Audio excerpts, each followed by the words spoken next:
autokritik saya, ya, barangkali Anda pernahkah Anda memperhatikan ada seseorang yang ketika orang tuanya masih hidup, ya, ketika orangnya masih hidup sebagai manusia, gitu, tidak terlalu tinggi perhatiannya. Bahkan mungkin banyak juga yang mengabaikan. Dan ada gejala-gejala di mana, ya, walaupun tidak banyak, tidak semua kan. Kadang-kadang orang lebih sayang pada anjing gitu daripada orang tua mereka. Ada gitu. Tetapi begitu meninggal, mereka sangat takut gitu. Dibikinkan upacara yang besar, takut dia.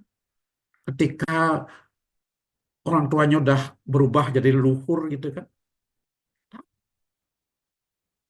Kenapa? Karena begitu mereka jadi leluhur, nenek moyang kita, kita menganggap mereka punya kekuatan di atas kita, adi manusia gitu. Demikian juga orang pada zaman dahulu seperti itu.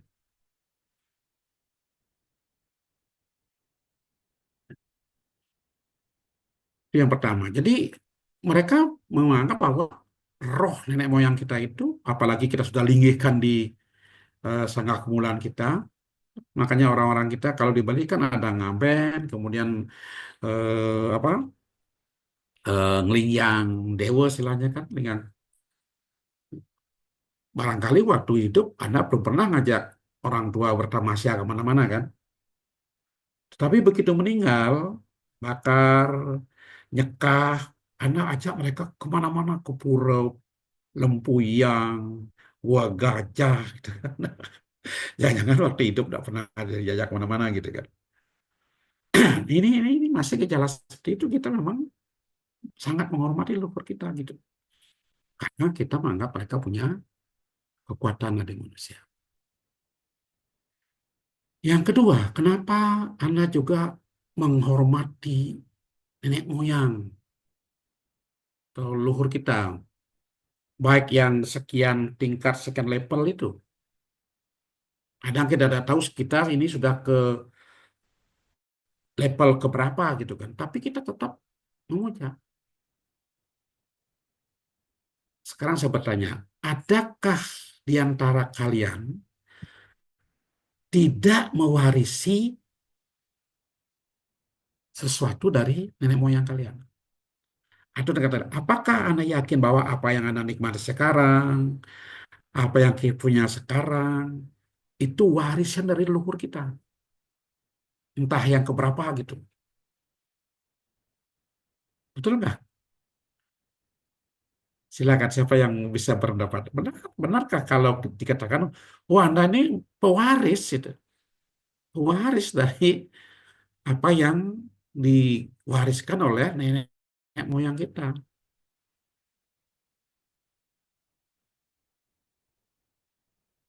Yang sederhana aja lah sekarang. Mungkin kita punya orang tua yang mungkin sudah tiada. Apa yang saya miliki sekarang itu warisan sebetulnya. Ada warisan materialnya, ada warisan ajarannya, ada warisan nilainya gitu kan. Itu warisan. Maka itulah kita menghormati karena kita memang mewarisi banyak hal yang kita warisi dari nenek moyang kita gitu. Itu sebab orang memuja. Dengan kata lain, setiap generasi berutang kepada generasi terdahulu.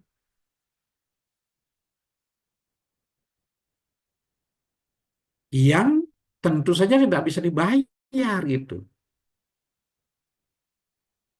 Mungkin kalau misalnya utang material orang bisa membayar, tapi kalau utang budi, utang nilai, utang pendidikan itu tidak bisa kita hargai. Nah, di samping itu, manusia zaman purba itu menganut kepercayaan animisme dan dinamisme. Animisme yang menganggap bahwa semua benda itu memiliki daya, memiliki roh,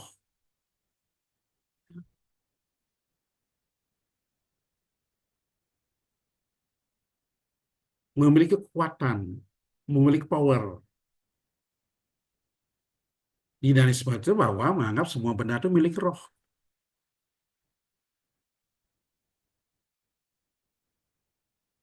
Nah, namun demikian, religi pada saat itu mereka memuja nenek moyang, roh nenek moyang, animisme, dinamisme. Mereka memuja benda-benda yang dianggap mempunyai roh, yang dianggap mempunyai kekuatan, yang dapat mempengaruhi kehidupan manusia gitu. Karena mereka menganggap nenek moyang itu juga punya kekuatan di manusia yang dapat mempengaruhi dirinya. Demikian juga mereka menganggap benda-benda itu memiliki roh yang juga bisa mempengaruhi dirinya dan juga menganggap benda-benda itu punya kekuatan tertentu yang dapat digunakan untuk tujuan tertentu, maka mereka puja itu semua. Jadi hubungan manusia, hubungan dengan manusia dengan leluhur itu sudah ada gitu.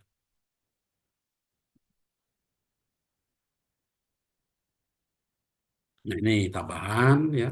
Jadi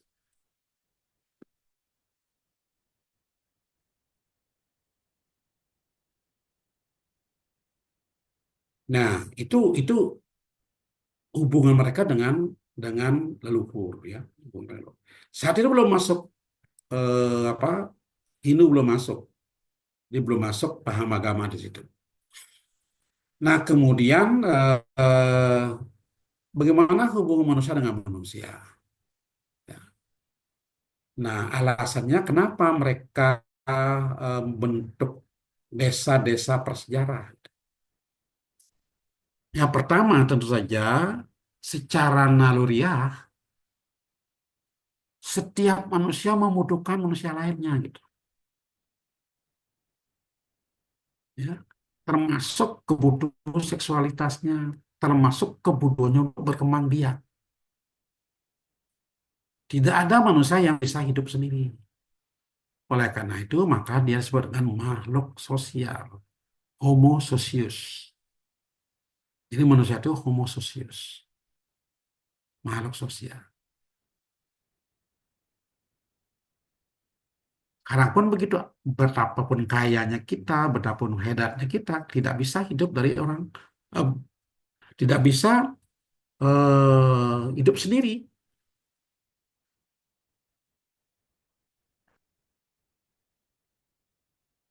Anda banyak punya uang banyak, juga nggak bisa hidup sendiri. What money can buy, orang seperti itu katakan. Medicine, but not hearts. Jadi Anda bisa beli obat, tetapi tidak bisa beli sehat. Gitu. Anda punya uang banyak, bed, but not sleep. Anda punya uang banyak, bisa beli kasur yang bagus, tempat tidur yang nyaman, tapi tidur nggak bisa dibeli. Gitu. Demikian juga, what money can buy, sex, but not love. Gitu. Nah, kita tidak bisa melakukan sesuatu seorang diri. Anda sebagai dokter juga tidak akan bisa kerja sendiri. Anda perlu perawat nanti membantunya. Ya. Anda perlu dokter lain untuk berdiskusi ketika menemukan kasus-kasus tertentu yang tidak bisa dipecahkan sendiri. Anda perlu tim. Kalau misalnya Anda sebagai seorang dokter bedah itu kan punya tim. Tidak bisa sendiri. Anda perlu pelayan untuk Anda dokter bedah perlu anestesi. Yang ahli anestesi kan nggak bisa kita sendiri gitu. Oleh karena itu mereka, nah kalau zaman dulu ya tidak seperti ini kan. Mereka lebih banyak bagaimana dia bisa menghadapi serangan musuh, bagaimana dia bisa menjaga diri dari binatang buas. Bahwa manusia juga di samping dia berkawan, ada juga yang bermusuhan gitu. Oleh karena dia bentuk-bentuk kelompok-kelompok. Berdasarkan kepentingan bersama, kepentingan yang sama, mereka berkumpul, kemudian terjadilah desa-desa prasejarah. Demikian juga, kenapa kita membutuhkan berhubung dengan manusia lain? Anda, saya, teman-teman Anda memiliki bakat keterampilan yang berbeda satu sama lain.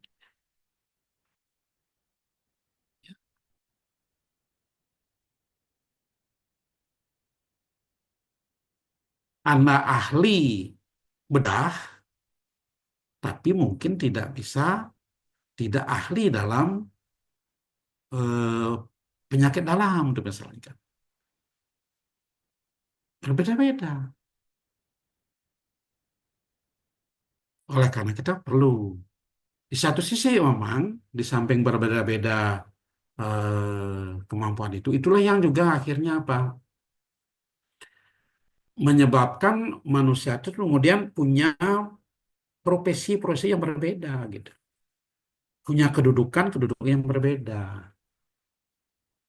Sebagian mungkin ada yang berbakat sebagai pemimpin, tapi sebaliknya ada yang berbakat sebagai pengikut,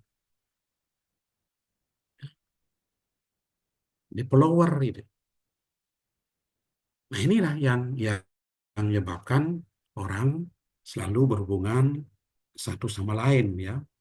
Jadi hubungan manusia dengan manusia lainnya. Demikian juga dengan lingkungan alam. Saya sekarang bertanya, apakah Anda bisa bebas dari alam semesta? Apakah yang Anda nikmati sekarang itu bukan berasal dari alam semuanya? Anda punya komputer, bentuknya sudah jadi begitu teknologi, tapi bahan dasarnya adalah silikon, germanium. Itu bahan-bahannya semua digali dari alam. Anda punya mobil sekarang, semua itu juga dari alam. Asalnya, logam-logam itu ditambang dari alam. Tambang besinya, tambang bajanya. Anda pakai perhiasan sekarang, pakai emas juga dari alam. Bahkan makan kita pun sekarang. Udara yang kita hirup sekarang itu juga dari alam. Itulah sebabnya manusia itu harus dia menyayangi alam semesta. Ya,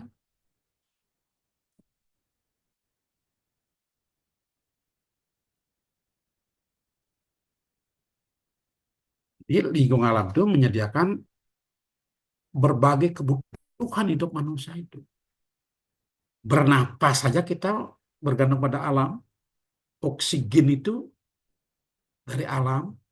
Makanya kita perlu menjaga tumbuh-tumbuhan, ya, tumpek uduh di kita di Bali itu sebetulnya itu sudah satu apa satu kearifan lokal yang mencerminkan salah satu aspek THK.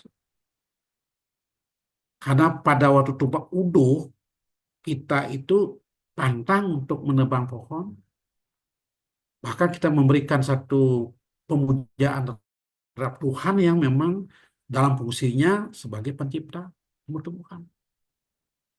Itu maknanya gitu. Ada hari-hari tertentu di Bali orang tidak boleh nebang tiing atau bambu gitu. Itu sebetulnya adalah dalam rangka menjaga harmonisan.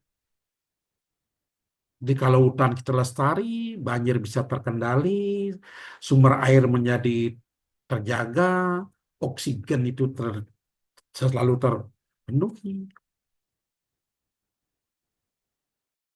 Nah itu, jadi kita membutuhkan. Jadi manusia zaman itu pun sudah sadar, walaupun mereka di satu sisi karena mereka masih primitif, tidak belum punya teknologi, mereka hidupnya berpindah-pindah. Tapi alam tetap terjaga. Begitu misalnya tanahnya kurang subur, bertani di tempat tertentu, kemudian karena sudah sering ditanami, kesuburannya kurang, dia pindah ke tempat lain. Tapi tetap alamnya masih lestari. Ada lagi tumbuh-tumbuhan baru di situ tumbuh. Walaupun tumbuh-tumbuhan yang tidak menjadi sumber makan mereka gitu.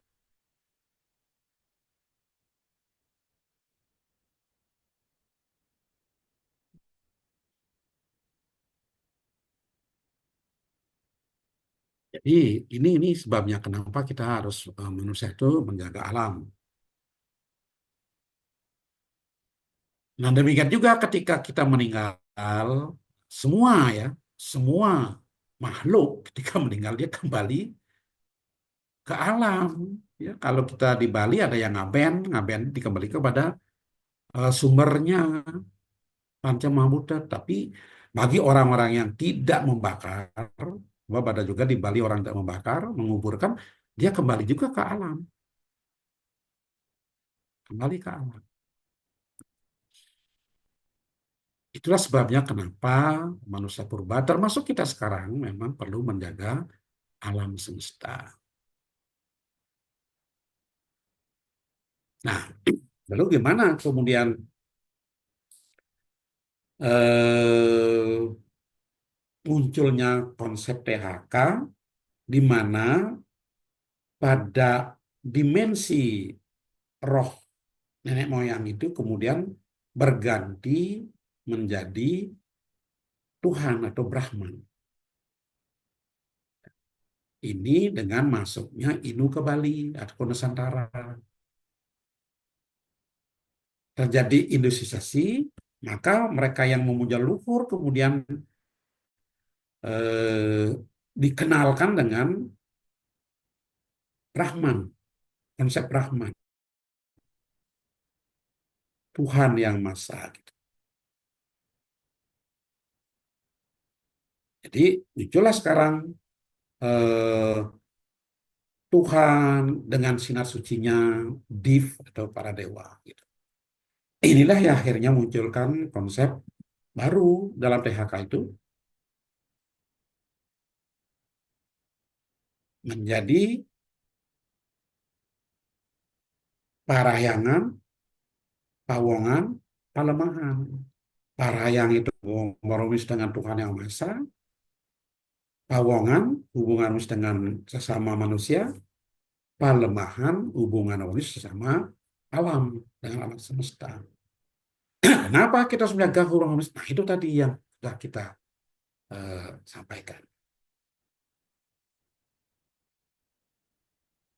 Nah, lalu gimana konsep ketuhanan dalam agama ini yang bersifat panteisme? Ini suatu filsafat atau ajaran keagamaan yang mana menganggap alam itu adalah Tuhan. Alam itu adalah Tuhan, termasuk manusia. Oleh karena itu, orang memandang di ajaran ini terutama memandang bahwa Tuhan itu mampu berimanensi dalam tubuh manusia dan dalam jagat raya. Dalam tubuh manusia dalam bentuk atma. Atma, bukan atman, atma. Atma. Nah, itu menyebabkan karena di dalam manusia itu ada atma, Tuhan yang menubuh, maka dikatakan manusia itu bersaudara. Inilah yang pada akhirnya juga menimbulkan konsep takwamasi. Kau adalah aku adalah engkau. Siapa itu? Ya Atman itu sendiri. Karena di sana ada Tuhan di dalam tubuh manusia. Nah tentu kalau ditanya pada umat lain akan berbeda konsepnya karena ini memang kita berangkatnya dari keyakinan di Indo gitu. Kalau di tempat lain ya mungkin mereka tidak mengenal yang namanya Atma gitu. Enggak. Mereka punya istilah-istilah lain ya.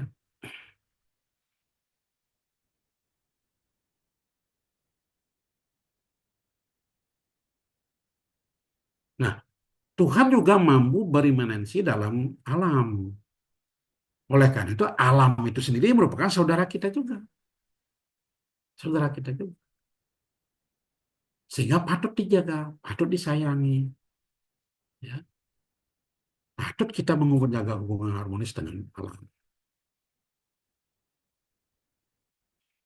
Nah, sehingga karena kita juga sebenarnya merupakan alam kecil. Jadi manusia itu sama dengan alam kecil. Alam itu sendiri alam besar. Maka muncul istilah mikrokosmos dan makrokosmos.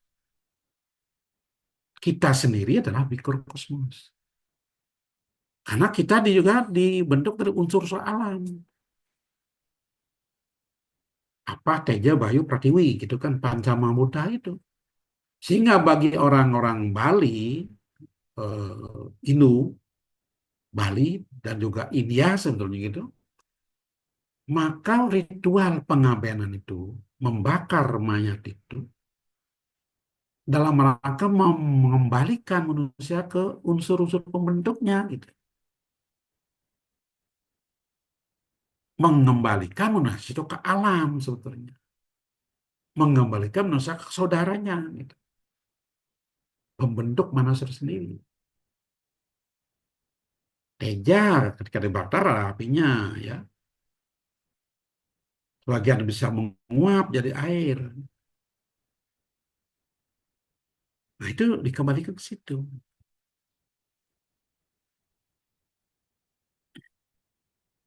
Ini sudah tadi ya.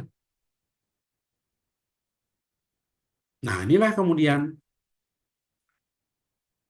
setelah masuknya agama Hindu, kemudian dikenal dengan konsep trikotomi itu dengan mengubah konsep dimensi luhur itu menjadi dimensi Tuhan Yang Maha Esa, maka kemudian istilah THK itu baru dicetuskan oleh Dr. Iwayan Martosteje. Ini mungkin sudah almarhum. Ini dulu tokoh Hindu yang terkenal juga. Nah itu pada konferensi daerah satu Bali, Badan Kerja Umat Hindu Bali di perguruan tinggi Dwi Genre. Jadi Dwi Genre itu sudah ada sejak tahun 66 sebelumnya. Perguruan tinggi lama, tertua itu sebetulnya. Pada tahun 4 November, 11 November 1966.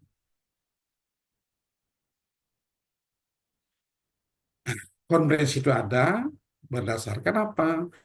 Kalau umat-umat lain sudah lebih dulu mereka punya peran, punya apa aktivitas yang diakui oleh oleh negara kan. Nah, kita juga waktu itu kan masih sangat minoritas kan agama kita. Nah, ada muncul gagasan, ada konferensi, ya, bagaimana umat Hindu itu bisa berpartisipasi dalam pembangunan nasional, pertama karena kita memang sudah diakui dalam sila-sila Pancasila, terutama sila pertama, Ketuhanan Yang Maha Esa. Nah, disitulah lalu dicetuskan istilah THK. Jadi kalau dicari istilah THK dalam kitab-kitab suci agama itu tidak ada. Tetapi nilai-nilai yang diungkapkan itu harmoni dengan Tuhan Yang Maha Esa, harmoni dengan sesama, harmoni dengan alam itu ada di berbagai sloka, di berbagai sumber gitu. Namun istilah sendiri itu baru dicetuskan oleh Pak Marusteja pada tahun ini. Nah, sehingga teman-teman yang kebetulan mungkin beragama lain, ketika Anda belajar THK itu bukan berarti belajar agama, tetapi belajar nilai-nilai keharmonisan itu. Ya. Tentu saja di tempat-tempat lain, mungkin aja di agama lain, ada istilah-istilah yang berbeda. Tapi maknanya itu sama. Oleh karena itu dalam moderasi beragama, yang kita cari adalah bukan memperuncing perbedaan, ya, bukan mempersalahkan perbedaan, tapi bagaimana kita mencari titik temunya gitu.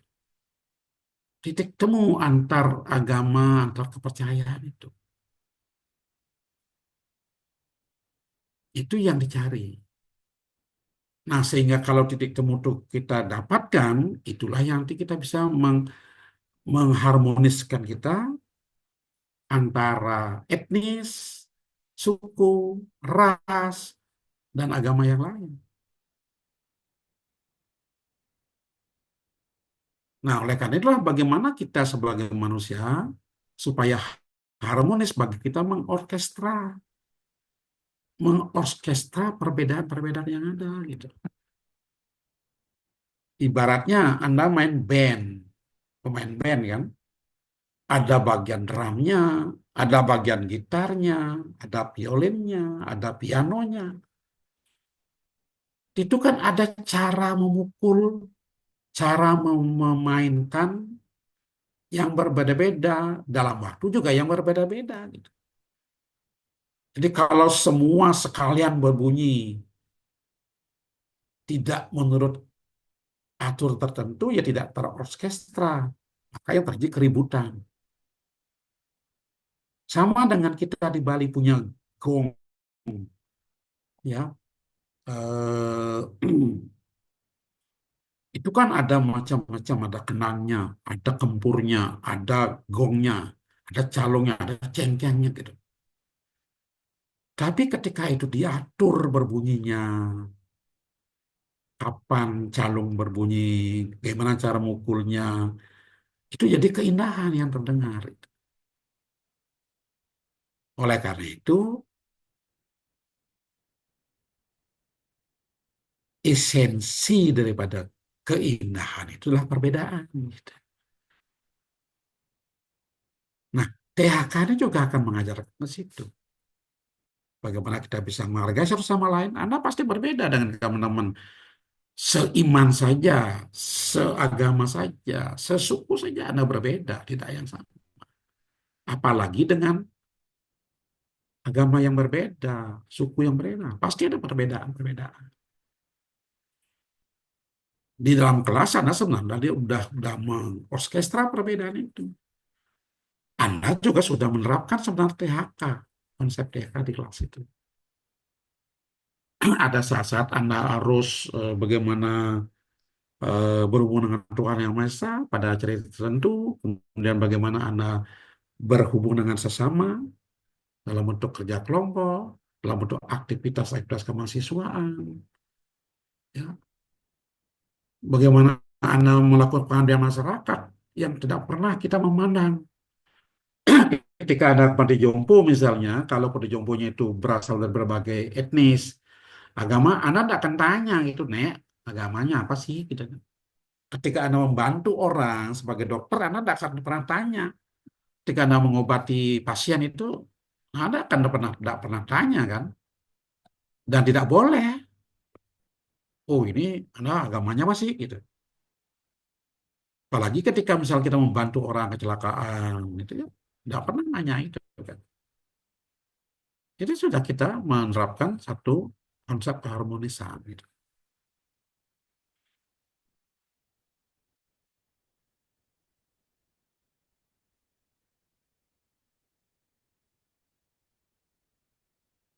Nah, ya lahirnya istilah istilah sudah.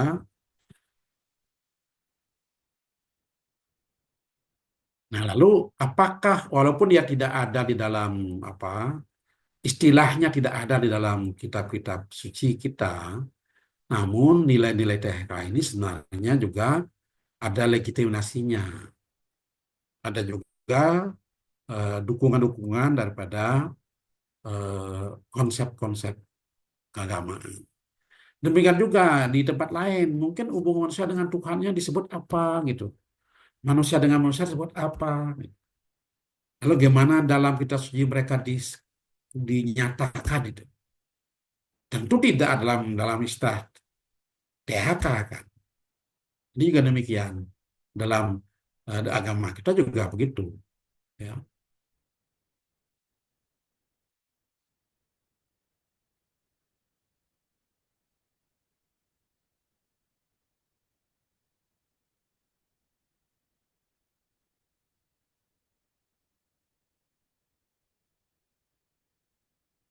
Nah, dalam Bhagavad Gita, kalau Anda nanti sempat lihat itu ya, ini ada istilah kalau manusia itu dikatakan sebagai praja, kemudian diciptakan Tuhan namanya Prajapati di Prajapati. Nah, agar manusia itu berkembang disediakan alam lingkungan yang menyediakan segala kebutuhan mereka. Tapi dalam istilah di dalam Bhagavad Gita itu disebut dengan kamantuk atau sapi perahan yang dapat memenuhi kehidupannya. Nah, berkaitan dengan sapi perahan ini, dari sekalian, kenapa kalau kita perhatikan orang-orang suci kita, termasuk pendeta, pemangku, itu tidak mau ngajeng ngerayonan daging sapi. Ya karena itu, karena sapi itu sebenarnya merupakan suatu, boleh dikatakan sumber hidup. Ketika zaman dulu para pendeta itu apa, ketika mereka tidak kehabisan bekal, yang mereka minum adalah susu, susu sapi. Sehingga mereka menganggap itu ibu gitu. Itulah pantang bagi orang-orang yang berkecimpung dalam keduniawian, rohani itu, mereka tidak akan mengkonsumsi itu. Di Bali itu gejala itu ada. Kalau mereka sudah mewinten jadi pemangku, mewinten ya, mereka tidak akan mengkonsumsi itu.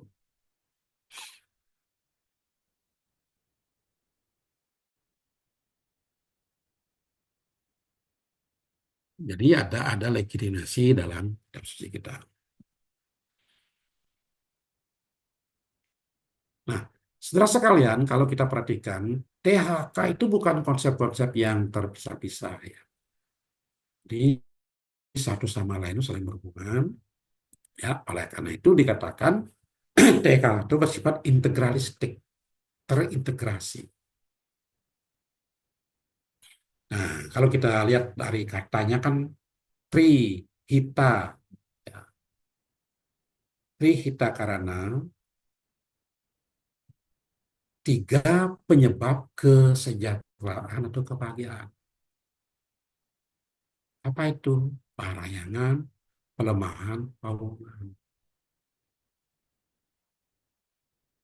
Nah, lalu gimana wujudnya dalam menjaga hubungan harmoni ketiga komponen itu? Yang pertama, kita di Bali mengenal bakti. Ya. Bagaimana kita menjaga hubungan harmoni dengan Tuhan, itu diwujudkan dengan bentuk bakti, bakta, penyerahan diri, pasrah. Nah, bagaimana dengan sama manusia? Kita mewujudkan bentuk tresna, cinta kasih. Dan dengan alam itu kita wujudkan dengan asih atau sayang. Jadi bakti, tresna, asih. Ini istilah kita gitu. Apakah orang lain mengenali? Mengenal. Setiap orang pasti punya kasih sayang pada alam. Setiap umat, etnis apapun dia, suku apapun dia, pasti dia punya juga rasa cinta kasih sama manusia. Demikian juga kalau dia umat beragama, pasti dia punya konsep bakti ya pada Tuhan yang Maha Esa. Nah, ini adalah satu konsep yang universal. Walaupun munculnya konsep THK itu memang dari local genius, ya, local wisdom, tetapi dia merupakan satu konsep yang universal.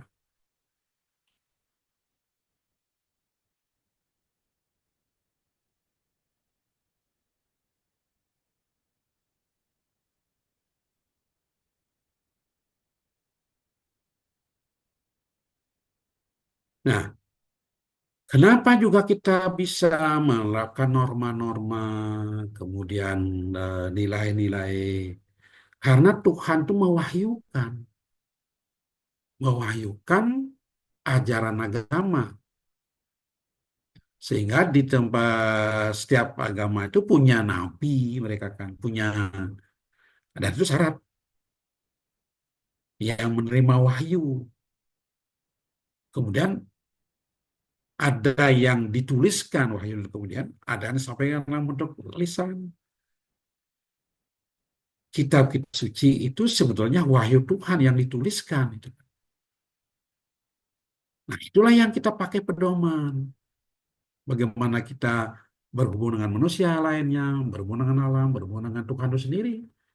Di situ diatur dalam ajaran-ajaran agama, dalam ajaran agama yang diwahyukan. Gitu. Oleh karena itu manusia disebut homo religius.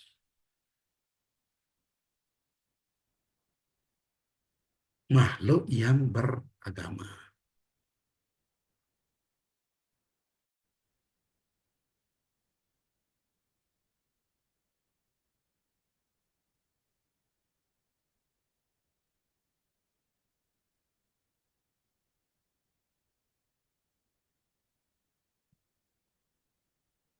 Nah, inilah yang kemudian kita kenal dengan istilah apa PHK pada tubuh manusia.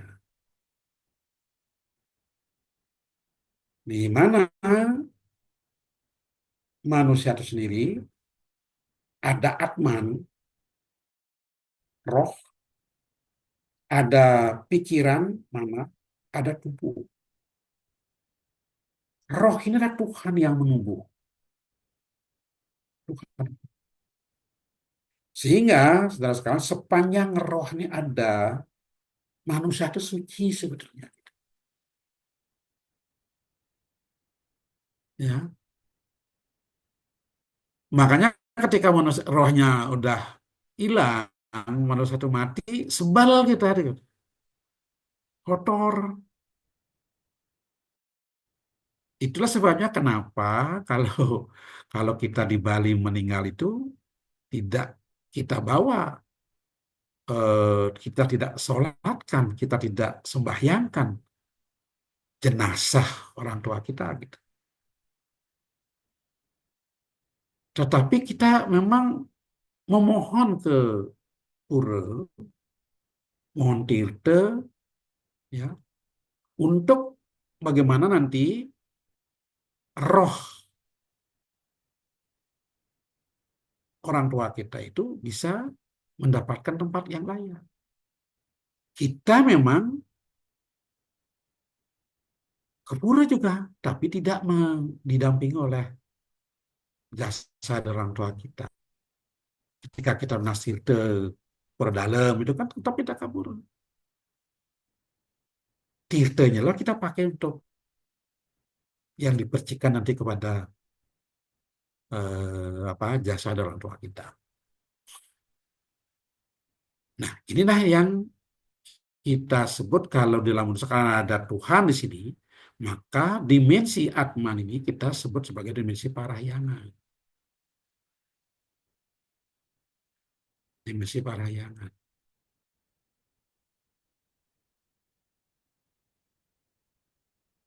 Nah, karena inilah akhirnya kita merasa bahwa satu sama lain kita bersaudara gitu.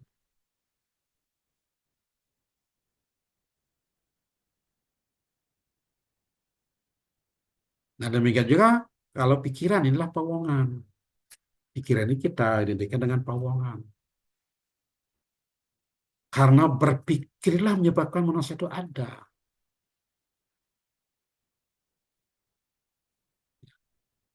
Karena dia punya pikiran, dia punya gagasan, punya apa namanya kemampuan bernalar,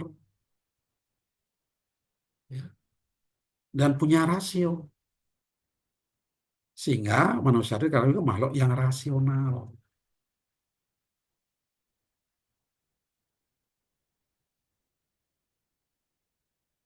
Sebenarnya juga Homo sapien karena dia berpikir. Ini adalah dimaknai sebagai awongan. Karena ini yang menentukan tindakan Anda.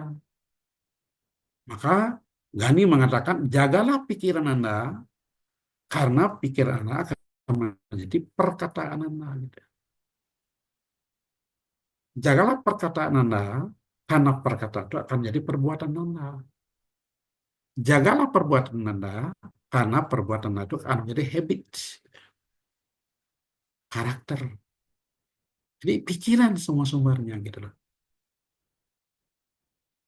Oleh karena itu dalam agama kita, kita juga mengenal trikai prisude, bagaimana kita menyucikan pikiran, perkataan, perbuatan gitu. Yang sebenarnya semuanya berasal dari pikiran. Apa yang kita lakukan dari dikendalikan oleh pikiran kita kan. Apa yang kita katakan sebenarnya diolah di pikir kita dulu.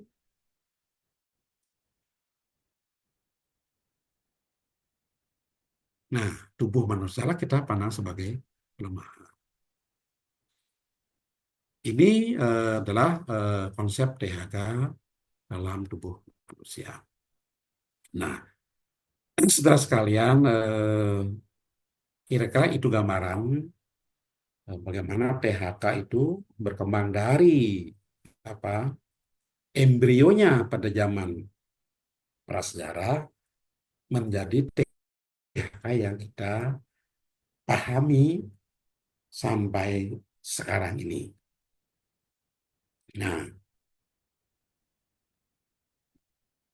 untuk sementara itu dulu yang dapat sampaikan. Nah, saya akan buka sekarang sesi diskusi ya, diskusi. Silakan kalau ada hal-hal yang perlu kita diskusikan, yang perlu Anda diskusikan, tanyakan, silakan ya.